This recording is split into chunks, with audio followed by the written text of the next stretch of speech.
Good morning, friends, and what a pleasant beginning of this whole scientific symposia. And we also now are understanding how paradigms are changing. Obesity from simple overweight, now we are talking about a very different kind of thought process. Talking about a healthy obesity versus a unhealthy obesity.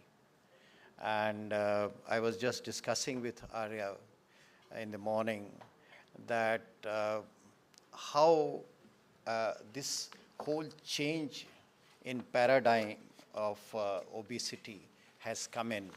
So without any further ado, but I would just say that one or two other points which are very important, and particularly from an Indian perspective and from Southeast Asian perspective. And that is, we talk about lean obesity. All of us are aware of that philosophy.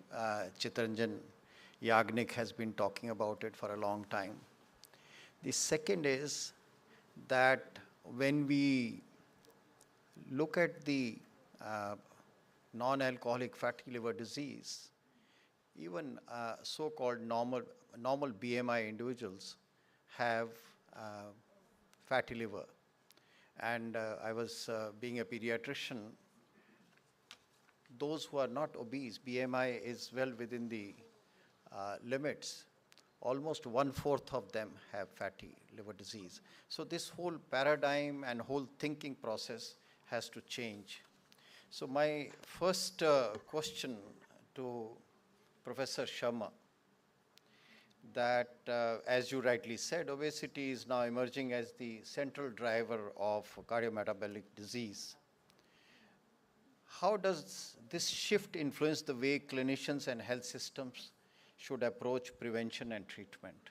You have alluded on to some of these issues, but if you can be, because some of the questions were being asked, and if you can be a little more specific on this. Yeah, thank you for that question. I want to first address this issue around that you just brought up, to saying that sometimes you find the lean people who actually have all of the signs and symptoms of obesity. And this has been known for a long time. And so when we wrote the Canadian guidelines, we actually did not use BMI as the definition of obesity. We said obesity is defined by the presence of excess or abnormal body fat that impairs health. And the focus here was on the presence of body fat. So when you have fat in the liver, that is fat. When you have fat in your skeletal muscle, and you can find that in very skinny people, but they still have all of the metabolic characteristics of someone who has obesity. On the other hand, you can find people who have a lot of body fat, but there's no fat in the liver, there's no fat in the skeletal muscle, they are metabolically healthy. So I think as we start thinking about this, we have to move from a weight-based definition of obesity to a definition of obesity where we take into account the kind of fat, the location of the fat, and the function of the fat to decide whether someone will benefit from obesity management. Now, you've talked rightly about prevention. Now, for every chronic disease, prevention should start as early as possible, because it is always easier to prevent. At the end of the day, it is more effective to prevent these conditions, because the definition of chronic is that once you have the problem, it becomes a lifelong problem, right? So in order to start early, you need two things. The first thing you need screening, right? So if you don't screen, then you discover people at the later stages. So you need screening, but you also need an effective management. And that effective management has to start very early. Currently for obesity, we don't have those systems. We are screening for hypertension, we are screening for diabetes, we are screening for all kinds of things. We are not screening for obesity. And even if we are screening for obesity, there's no plan. There are no established pathways for how are you going to manage that person to prevent further progression in obesity. And so I think there are challenges there, but with these medications, and again, I don't want to be seen here as the advocate for everybody should be on medication, but the medication give you the opportunity of actually not only not of disease prevention, right? Because by effectively managing obesity, you're preventing not one disease, but a whole bunch of other diseases. Arya, so you did mention about this. So clearly you're mentioning about ectopic fat deposition. So as part of monitoring the treatment, which you were just mentioning, and as you rightly said, the weight or BMI is not the right parameter. So should one be, as part of the clinical outcome or success, what should be the parameters? Because that's very important. So should we be monitoring liver in the fat in the liver or pancreas or a cardiac or other ectopic areas? What you did mention that you are chairing that group. So again, when we look at fat tissue or fat deposition in the body, there are basically three compartments. There is the fat that you have underneath your skin. That is the subcutaneous fat. That, in most cases, is actually the harmless fat. Aesthetically, you may be of different opinion, but medically, subcutaneous fat is not something that you should worry about. Then you have the visceral fat depots. The visceral fat depots are natural fat depots that usually surrounds organs. So there's omental fat, which is inside your abdomen. There is epicardial fat, which is on the heart. There's perirenal fat, which is fat that surrounds the kidney. Increase in those fat depots can cause medical problems. But the one that we actually worry about is the ectopic fat. And ectopic fat would be, those are fat that you find in organs where normally there should not be any fat. See, liver is a very lean tissue, right? But a fatty liver, of course, now there's fat in the liver. You should not have fat in the liver. Similarly, when you look at skeletal muscle is a lean tissue. But when you start having, fat deposits in the muscle, then you get those problems. So ultimately, as you have rightly pointed out, our target of treatment has to be to reduce fat deposits in the ectopic fat and in those visceral depots, and not worry too much about the subcutaneous fat. Currently, we don't have easy clinical methods for that. Now, epicardial fat you can measure with echocardiography, but you need echocardiography. Liver fat, again, you can assess all of these things, but these are not routine assessments in obesity in most clinics. And when you talk about rural clinics, etc., access to some of these methodologies may be challenging. So we are still, for visceral fat, we are still using measuring tapes, which is, it's okay, but I think we can do better. Thank you very much. Professor Anup Mishra. So you have done, I would say, milestone work in terms of redefining and re-looking at the definition of obesity in Southeast Asian population. So in the context of these rapidly changing paradigms and talking about dysfunctional fat versus functional fat, what should be the current obesity definition and clinical thresholds to be considered in our populations? Thank you, NK.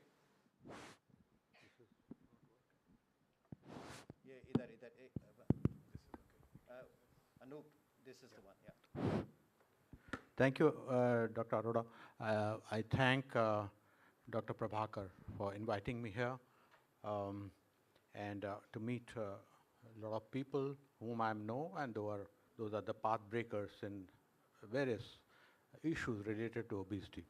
But before I go on to answer your question, I must know what kind of audience I'm dealing with.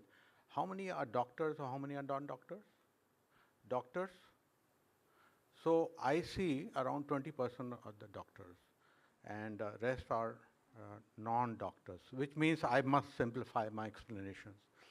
Number two, I must know that while we are talking about the body mass index since morning, do you know what body mass index is, how to calculate it? How many people, non-doctors?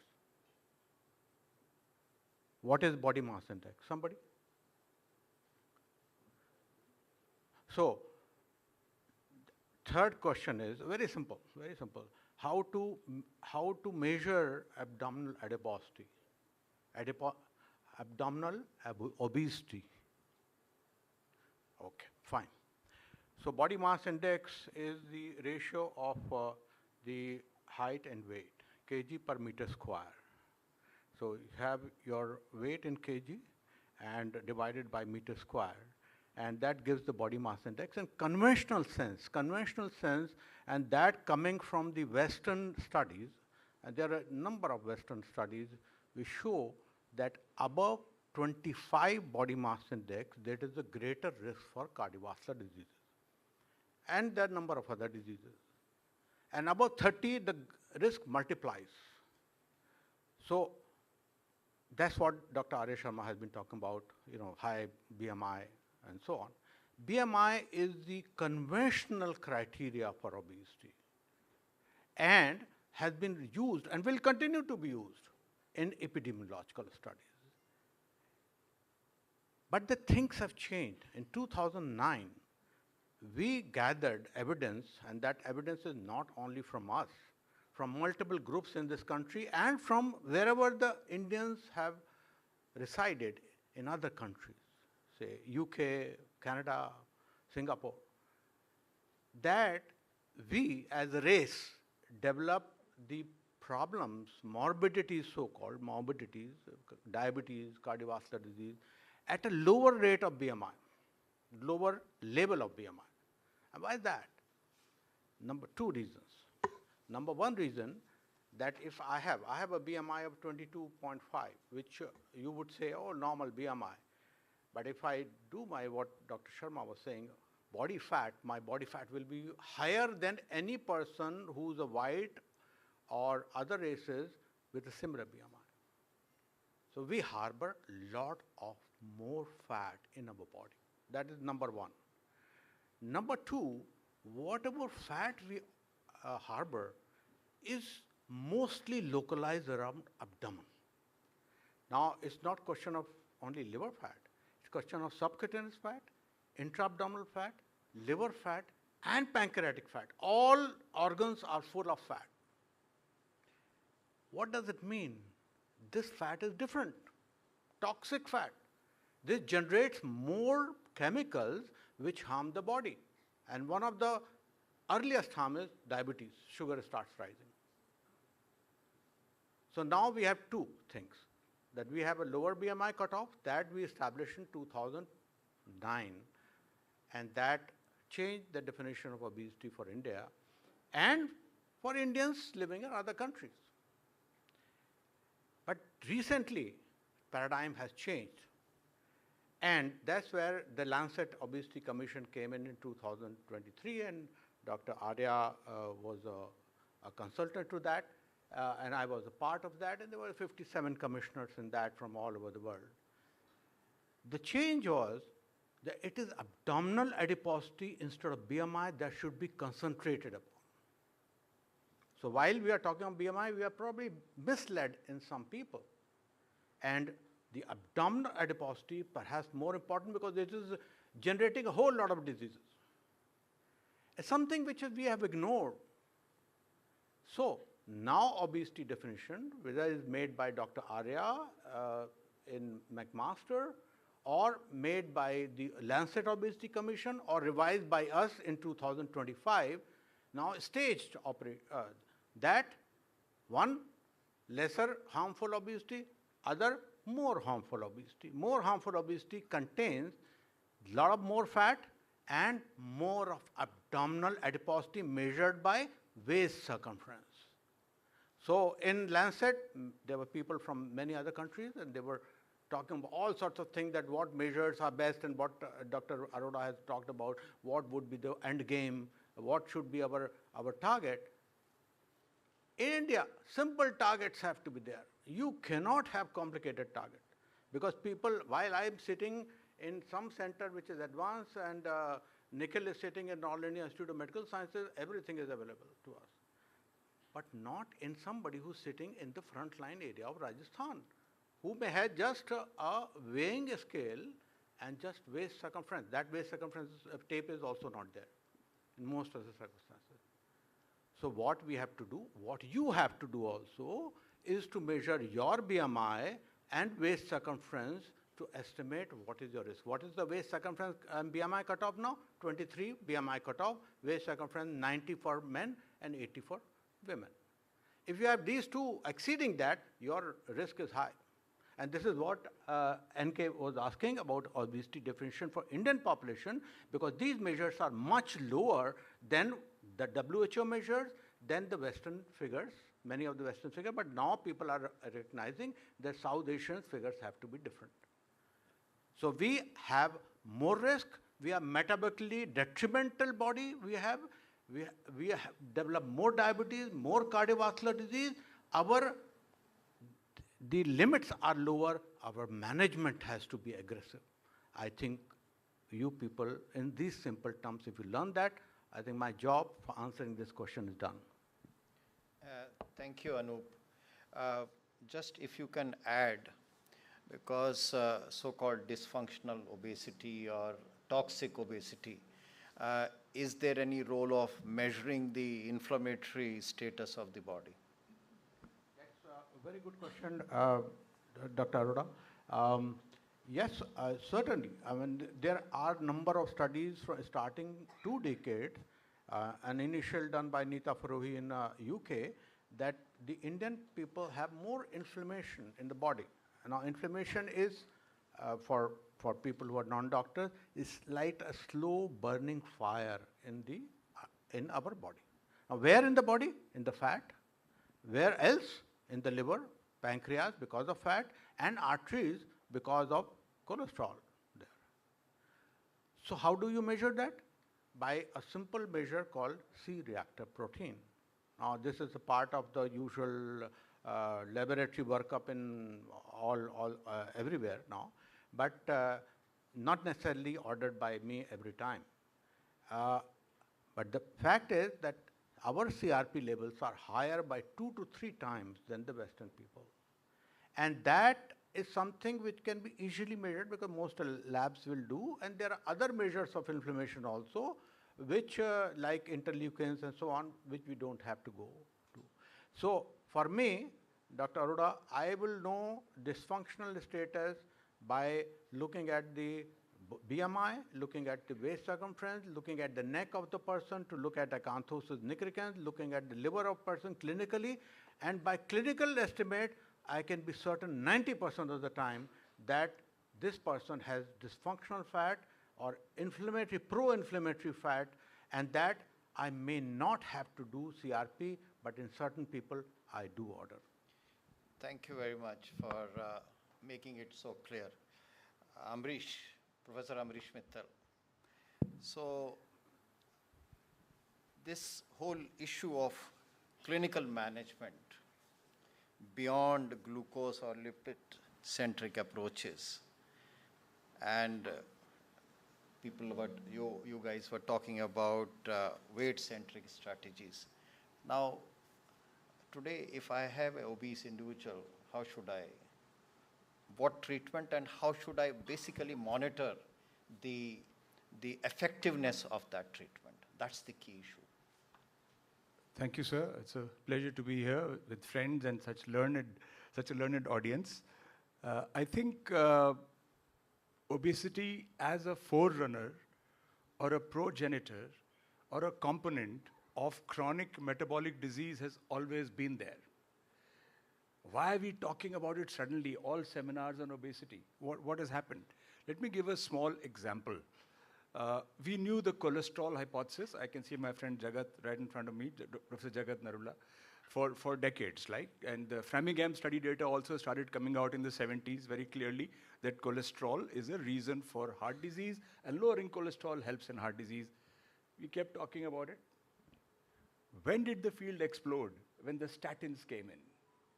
We need to have tools to address a problem. That gives the field a fillip, and that gives us the power to do something about it. So the clinical management of obesity, some parts are exactly the same. You have to diagnose obesity by your ethnic specific criteria, and definitely in a clinic setting, I would at least use the the body composition analysis, the analyzer, which is not very accurate, but nevertheless, where you stand on it and you get fairly reasonable body composition. Of course, if you have access to DXA, that's even better, but that's a little difficult even in the best centers to do for everybody for cost reasons. But the fact is that we need to know where the fat is.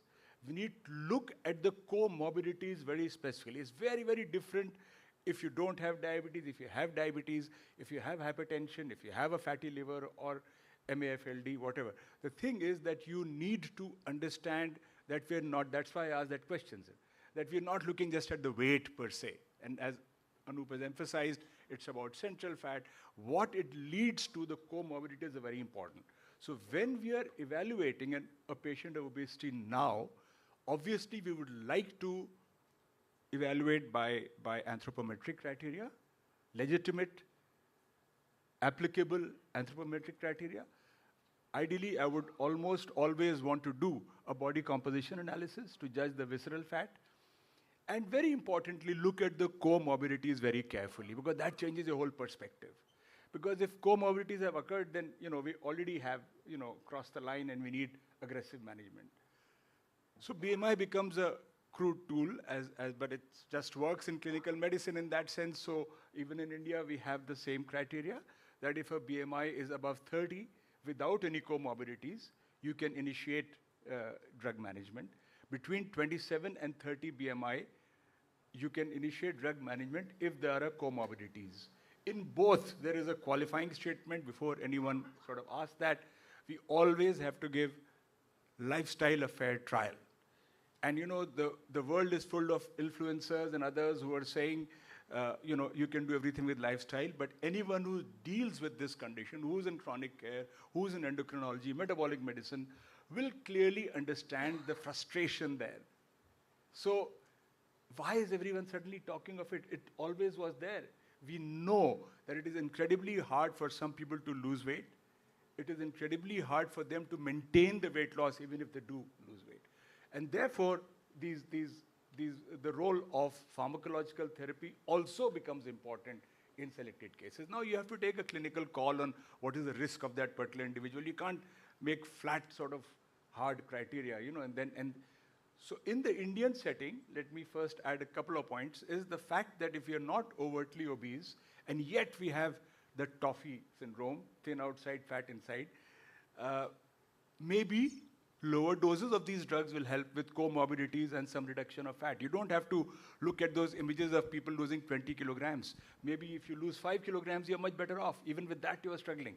And we have been using, as endocrinologists, GLP-1s for 20 years. We've been using exenatide, liraglutide, dulaglutide. So the only noise right now is the extent of weight loss and the better cardiovascular, renal, and hepatic outcomes than with the predecessor. So what I'm trying to say is that, sir, definitely lifestyle will remain the key. Again, while exercise is very important for weight maintenance, for our fitness, but when you want to lose weight, and this I have to keep explaining to patients, exercise alone is often not successful. You have to combine it with a low-calorie diet, whichever way you do that low-calorie, whichever the fancy diets you do, or just a regular calorie-restricted diet. But there is a role for these medicines, recognizing obesity as a disease. The complexity was shown by Professor Sharma of obesity as a disease. One more point I'll make here, which I think is important, and I say this sort of randomly in many of my talks, especially to public, that obesity is a disease of the brain, actually, at some level. And I'll give you a very small anecdote. I was sitting with Nikhil Tandon sipping tea in his house when one of the legends of Indian medicine, Professor P.N. Tandon, who was awarded here, as you can see, but I mean, he's much bigger than these awards. We all know Professor Tandon. He walked in and we were whining and discussing our frustration about patients not following our advice and, and what to do. And so he says, you boys are wasting time, Actually, diabetes he was talking to, it's a disease of the brain. It's a neurological condition. Unless you attack the neurology, you won't be able to fix your patients properly. He said it in a light way and we were all laughing and, but the fact is that that's where the newer drugs are actually acting. And that's where they are controlling our demand for food or our satiety or appetite. And therefore, I mean, they have other actions also, of course. But that is the real reason why this whole group of new medicines, and there are going to be many, many more, as we can see, that have changed the way we manage obesity. So there is a role for pharmacologic management also. You have to select the patient carefully. It should not become a cosmetic management issue. It should be done by a trained physician. So I'm certainly not advocating that all of the Indian countryside start getting, semaglutide shots randomly. But I do think that it provides those who deal with chronic disease a very valuable tool in the clinic. So a follow-up, small question. Yes. So if I lose 10 kg, Yes. what proportion of that will be toxic fat? What proportion of? That will be toxic fat. So you clearly said there is So I think non-toxic and toxic fat or dysfunctional or functional if fat. you lose 10 kg, So if I firstly- 10 kg, what proportion is, so if because if I just follow the weight loss, we can talk to our patients that this proportion of your bad fat will go away. Is there some studies on that? So I think it's the same ratio, but firstly, if you lose 10 kg, if you're not really careful, you lose 3 kg muscle. So that's the starting point. So we got to be a little careful about that. Whenever we lose weight fast, we lose some muscle also, and that's a very important public discussion. In the visceral fat versus subcutaneous fat, the ratio will be the same. I don't think there's anything Ratio specific, means but visceral fat 50-50. No, might what go does down- what might go is down this little more. ratio? That's what I'm asking.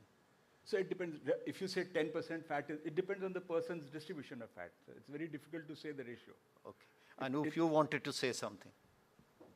No, I just want to supplement what Ambrish has nicely said, that in most of the trials, the full panel of body composition has not been done in many, many trials.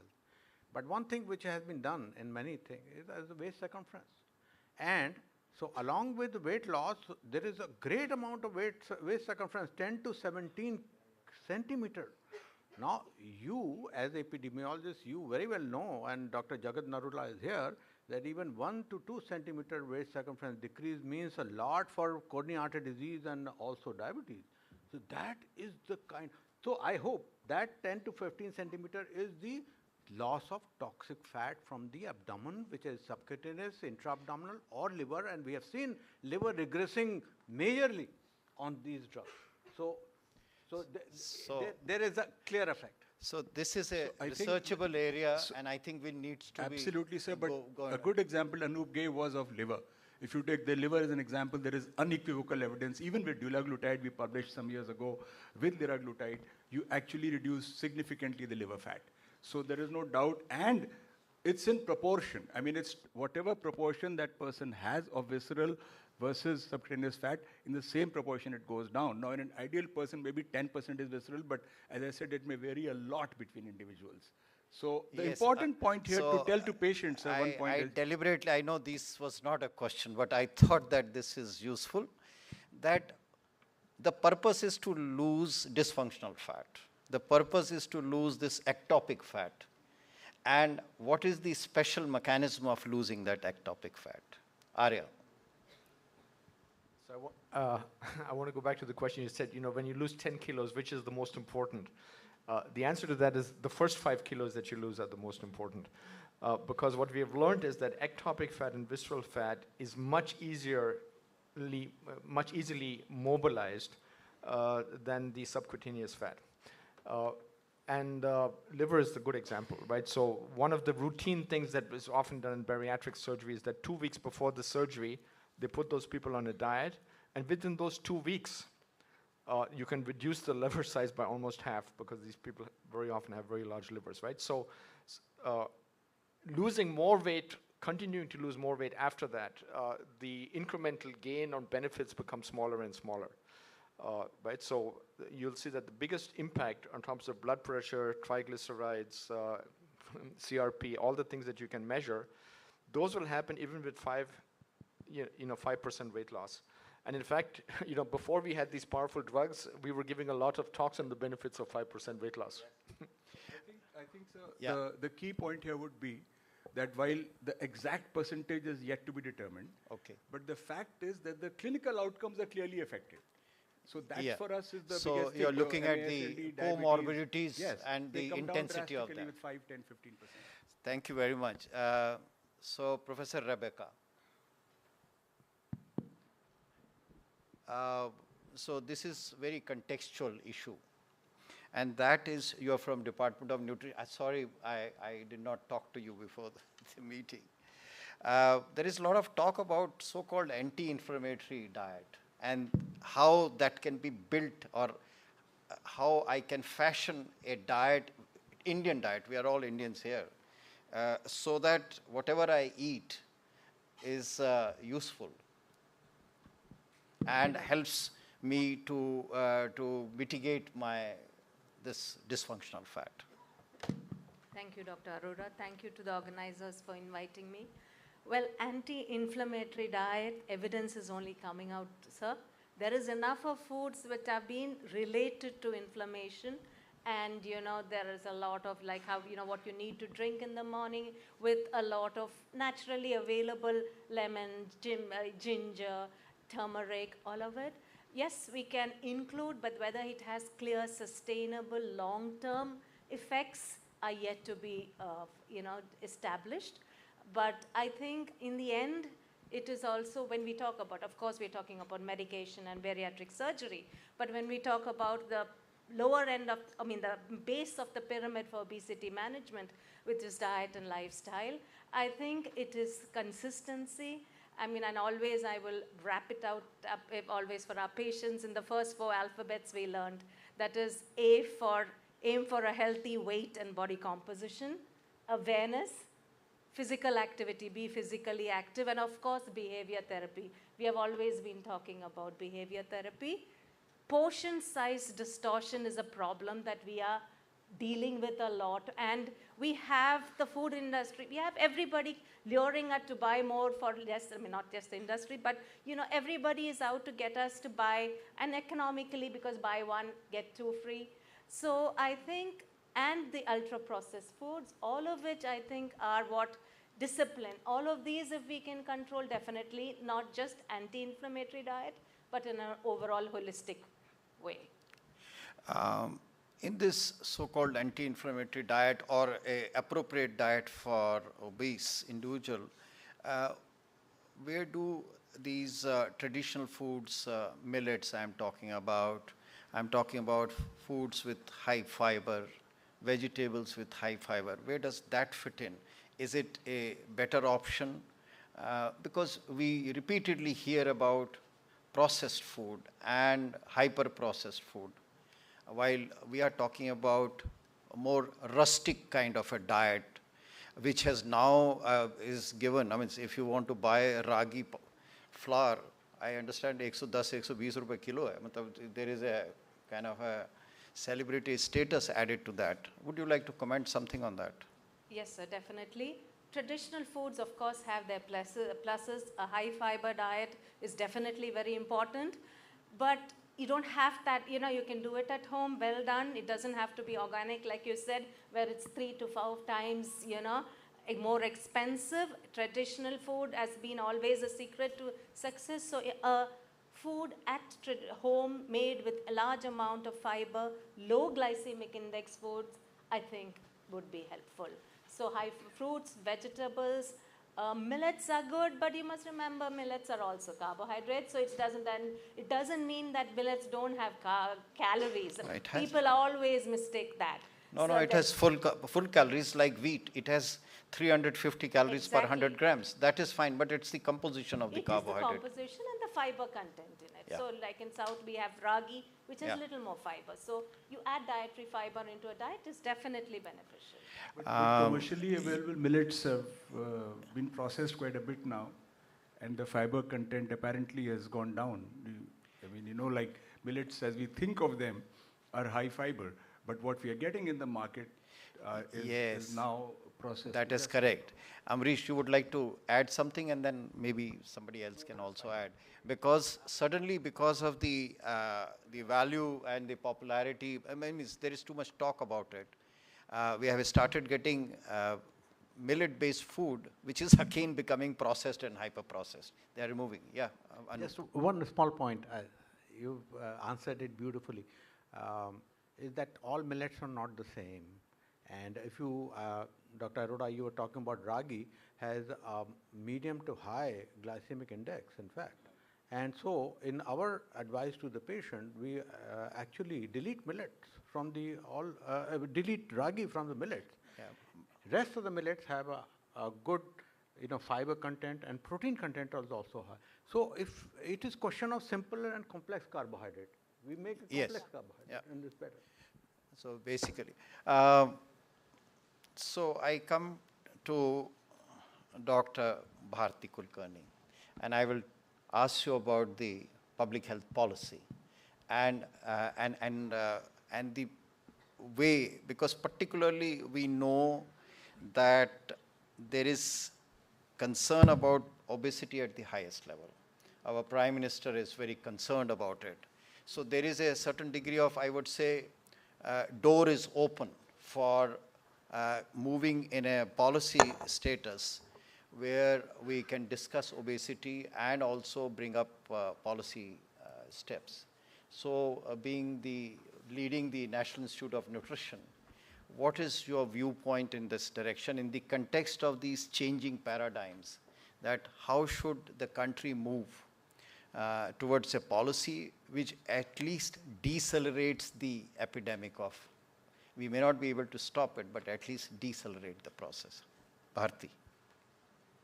Thank you very much, sir. And at the outset, I would like to thank Dr. Prabhakaran and Dr. Tannan and the organizers for inviting me here and giving me this wonderful opportunity. And as sir, you rightly mentioned, when the Prime Minister spoke about obesity, it gave so much of momentum and importance to this issue, which we have been, we know that it is rising in epidemic proportion, but coming it from the Prime Minister himself gave a lot of impetus to it.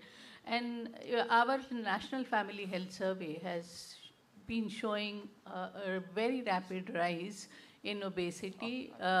It's not just limited to urban affluent, but it's the slum dwellers and the rural areas also.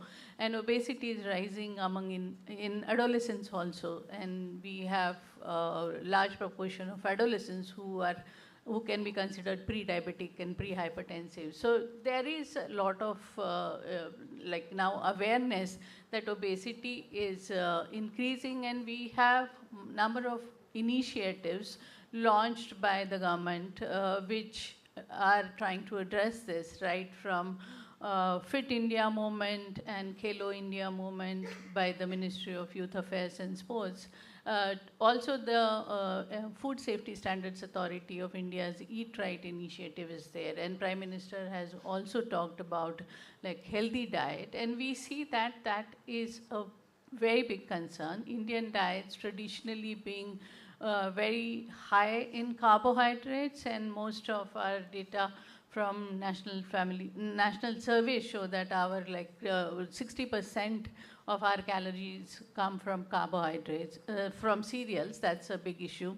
And we have very low dietary diversity, fruit intake, vegetables intake, as well as like protein-rich legumes and pulses, which remain a challenge. And there is a need to move towards this direction. And I think now this is a time, and we know that this has become, because base of the pyramid is very large, and these are to be managed by lifestyle interventions. And these are the most difficult ones. Behavior change is the most difficult ones. But now, because there is increased awareness, we need these interventions. And we also have been discussing about the body fat, but I think we should not lose sight of the fact that Indians tend to have low muscle mass, and which is also related to undernutrition in childhood, intrauterine growth restriction, muscle mass strengthening with better quality diets, physical activity right from childhood needs to be focused. And I think we have studies where the cohorts have been followed up, which show that the children born with better birth weights, who were well nourished during early years, tend to grow up as adults who have higher muscle mass. And I think we have to also focus in this direction, and prevention is the key, because pharmacotherapy will work for a small fraction of the people, but prevention, as any other chronic disease, is extremely important. Thank you. Thank you very much. As we conclude, what I am understanding from this discussion, that the 3 points which were mentioned by Professor Sharma was psychological and behavioral issues, pharmaceutical interventions, and then surgical component. And clearly this lifestyle remains important, and one of the key things which was coming out, that the whole family ecosystem needs to be modified or to be targeted, not just the individual. So otherwise it becomes a stigma also. The second point which is coming up is that BMI and weight need to be looked at with greater caution now. It is, one has to go beyond weight. And waist circumference is a very simple measure which can be done. And I must tell you, as part of a public health screening program, waist circumference is a monitoring, and all those who are having. And therefore, when we are treating obesity, waist circumference probably, to my mind, looks a better marker of impact rather than whatever weight is lost. But hearing all of you distinguished and people who have really done huge work, monitoring of pharma therapy and weight loss requires more clarity. And these are some of the gray areas which need some research. Thank you very much for this opportunity. Let's give a big hand.